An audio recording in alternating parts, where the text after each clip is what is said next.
Ever since the World Cup, you might have noticed something strange about Norwegian athletes. They don't celebrate themselves. After a win, not bad. After a loss, I take full responsibility. No excuses, no deflection. You keep waiting for the bravado. It never comes. You might have seen the photos from July.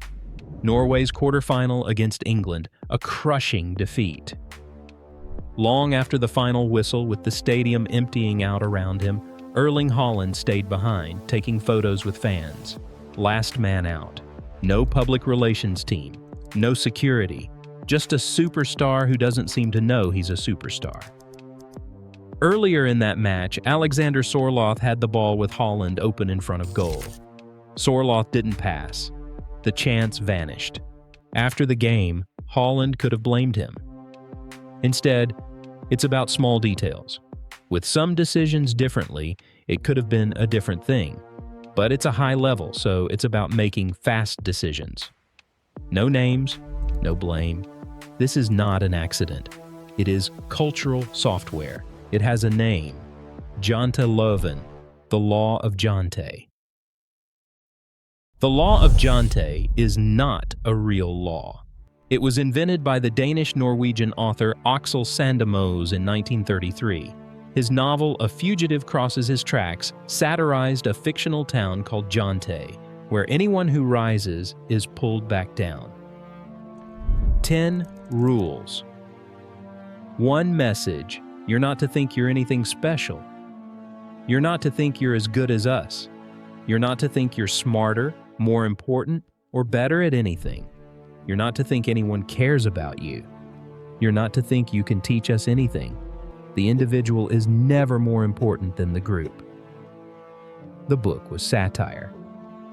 Norwegians recognized themselves so completely, it became a national mirror. 90 years later, these rules still shape how Norwegian athletes speak, behave, and carry success. That's why Norwegian athletes don't brag.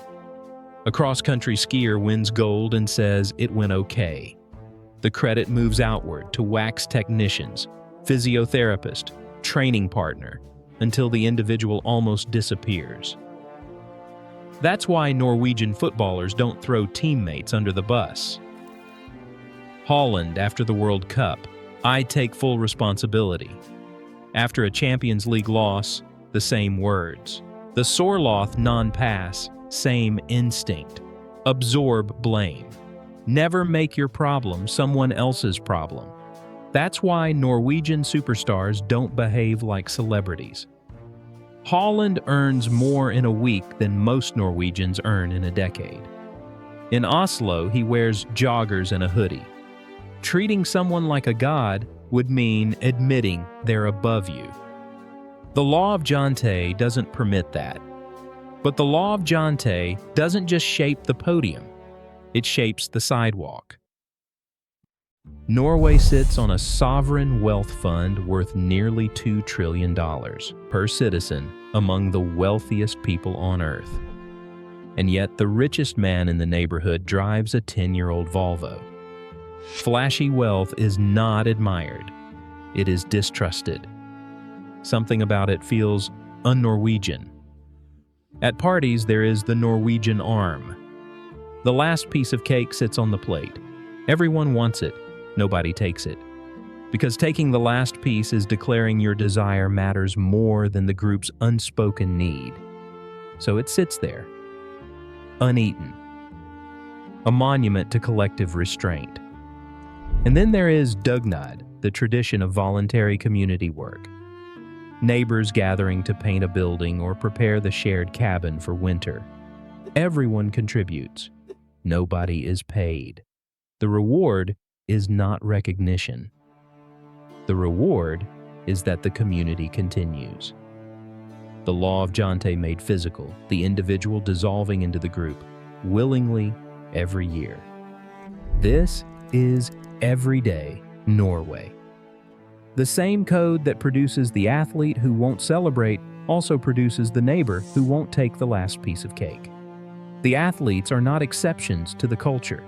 They are the culture, pushed to its logical extreme. To understand how deep this goes, start with children. Norway's youth sports system has no scorekeeping until age 13, no league tables, no travel teams. Joy of sport for all. Everyone plays, everyone gets a jersey. To an outsider, a factory for mediocrity. And yet, Norway, 5.5 million people, wins more Winter Olympic medals than any nation on Earth. Haaland, Ødegaard, Bo, Ingebrigtsen, Warholm, Ruud, Hovland, Klæbo, all grew up inside the same container, the one that says, "Never think you're special." Research explains the paradox. World-class performers share a pattern. They start later, play multiple sports, accumulate less formal practice as children. The 9-year-olds who win everything burn out. Norway can't afford attrition. With 5.5 million people, losing talent is fatal. The system plays the long game. Keep everyone in on in. When a Norwegian athlete finally decides to train seriously, the fire comes from within. Once lit, almost impossible to extinguish. The culture produces elite athletes who are genuinely humble, not performing. The culture gave them no other script. Martin Ødegaard, youngest Norway international ever, at 15. Now captain of Arsenal and Norway. After a loss, he takes responsibility. After a win, he credits teammates. He wrote about his father coaching him in a sports hall in Drammen. "When you see me turn away from a defender using that touch, that's the sports hall. That's my dad." Even his origin story gives the credit away. Haaland has talked about stay humble, not as a slogan, as a principle. For a man who scored 52 goals in a Premier League season, this is remarkable. But he doesn't talk about himself. The numbers speak. He doesn't need to. The purest example might not come from football at all. Milan Cortina Olympics 2026. Johannes Thingnes Bo wins gold in the men's 20-kilometer biathlon. Sturlaholm Lægreid takes bronze. 2 Norwegians on the podium. Then Lægreid steps forward.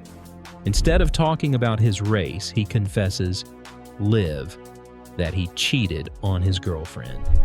He begs her publicly to take him back. What happened next reveals everything. Bo, the gold medalist, publicly criticized his teammate. Not for the cheating, for overshadowing another athlete. Johan Olav Botn had just won his first Olympic gold. Lægreid's confession had sucked all the attention away. Bo called it wrong and selfish. Bo isn't defending himself. He's defending a teammate's moment, a teammate who wasn't even on that podium. The collective over the individual, even when the individual is telling the truth. Lægreid later regretted it, not because it wasn't true, but because it overshadowed his teammates. Even his regret was about someone else. Then there is Therese Johaug, Olympic gold, 4-time world champion. In 2016, she tested positive for a banned substance from a lip cream prescribed by the team doctor. She didn't know, but she didn't hide. She stood in front of cameras. "I am completely crushed." She didn't blame the doctor. She absorbed the shame, served her suspension, came back, won more gold. The instinct is the same one that kept Haaland out on the field long after the stadium had emptied. The same one that made Ødegaard credit his dad. The same one that made Bo defend a teammate's moment. But with Johaug and Lægreid, you see the shadow, where taking responsibility stops being noble and becomes self-destructive. Where the gap between who you are and who Norway expects you to be becomes so wide the only way across is to burn yourself down in public. A culture that suppresses the individual keeps producing individuals who dominate. How? Norwegian athletes are allowed to be exceptional. They are not allowed to perform exceptionality. The numbers, goals, medals, times are objective. A Norwegian can say, "I scored 52 goals." They cannot say, "I am the best striker in the world." That is an opinion about yourself, and opinions about yourself are forbidden. This is the escape hatch. Warholm runs the fastest 400-meter hurdles race ever recorded, arguably the greatest race in Olympic history, and gives measured, factual interviews. Klæbo, the most decorated Winter Olympian ever, talks about his grandfather and his training group. The performance is extraordinary. The packaging is ordinary. The Norwegian formula. But the formula has a cost. Lægreid on live television, confessing. Johaug in front of cameras, absorbing shame. Bo on the podium, unable to fully celebrate because the collective moment had been fractured. These aren't failures. They're the system working as designed. The individual is never more important than the group, even with an Olympic medal. The Law of Jante is softening. But the instinct remains. Haaland in an emptying stadium, refusing to name the man who didn't pass. Ødegaard still talking about his dad, and the sports hall in Drammen. Bo protecting a teammate's moment over his own gold. Johaug confessing before anyone could accuse her. The Norwegian arm still hovering over the last piece of cake. The dugnad still showing up, unpaid, every spring. These are not separate stories. They're the same story.